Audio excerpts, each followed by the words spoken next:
പക്ഷേ ഇടയ്ക്കൊരു പ്രാവശ്യം ഞങ്ങളുടെ മീറ്റർ കത്തിപ്പോകാൻ ഇടയായി. ശരിക്കും ഞങ്ങൾക്ക് നല്ലവണ്ണം കറണ്ട് ചാർജ് ആവുന്നുണ്ടായിരുന്നു.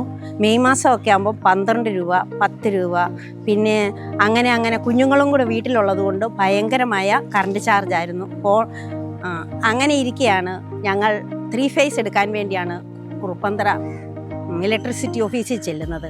അവിടെ ചെന്നപ്പോഴാണ് ഈ സോളാർ സിസ്റ്റത്തെ പറ്റി ഞങ്ങൾ അറിയുന്നതും. ഞങ്ങൾക്ക് ഇതിനെപ്പറ്റി അറിവില്ലായിരുന്നു എങ്കിലും സാറിൻ്റെ സപ്പോർട്ടോടു കൂടി അവരുടെ ഗ്രൂപ്പിലുള്ള ആളുകളുടെ സഹകരണത്തോടു കൂടി ഈ സിസ്റ്റം ഞങ്ങൾ ഉപയോഗിക്കുകയും ഇപ്പോൾ 1 വർഷത്തോളമായി ഞങ്ങൾക്ക് ഏറ്റവും കൂടിയ ചാർജ് വന്നത് 220 രൂപയാണ് വന്നത്.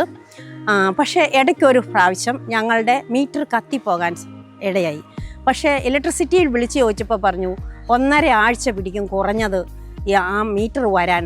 അതിൻ്റെ എന്തോ പ്രൊജക്റ്റൊക്കെയുള്ള സംഭവം തിരുവനന്തപുരത്തു നിന്ന് 1.5 ദിവസം കൊണ്ട് വീട്ടിലെത്തിച്ച് അത് പിടിപ്പിച്ച് തരികയും ചെയ്തു. അങ്ങനെ ഞങ്ങൾക്ക് ഈ സോളാർ സിസ്റ്റം ഒരുപാട് അനുഗ്രഹമായെന്ന് തന്നെയല്ല, ഞങ്ങൾക്ക് അറിയാവുന്നവരോടൊക്കെ ഞങ്ങൾ പറയുന്നുണ്ട് ഇത് നല്ലതാണെന്നും. പക്ഷേ ചിലപ്പം വാട്സപ്പിലൊക്കെ നിങ്ങൾക്ക് പണി കിട്ടുന്നു എന്ന് പറയും. പക്ഷേ മനോജ് സാറിൻ്റെ ഒരു ടോക്ക് കേൾക്കാനിടയായി. അതോടുകൂടി ഞങ്ങൾക്കുണ്ടായിരുന്ന ആ വിഷമം മാറിക്കിട്ടുകയും ചെയ്തു. എന്നായാലും എല്ലാവരും സോളാർ സിസ്റ്റം വെക്കണമെന്നാണ് പറയുന്നത്. ഇതുകൊണ്ട് ഇപ്പം മക്കളോടുള്ള വഴക്കും തീർന്നു, വെള്ളത്തിൻ്റെ ക്ഷാമവും തീർന്നു എന്നുള്ളതാണ് സത്യം.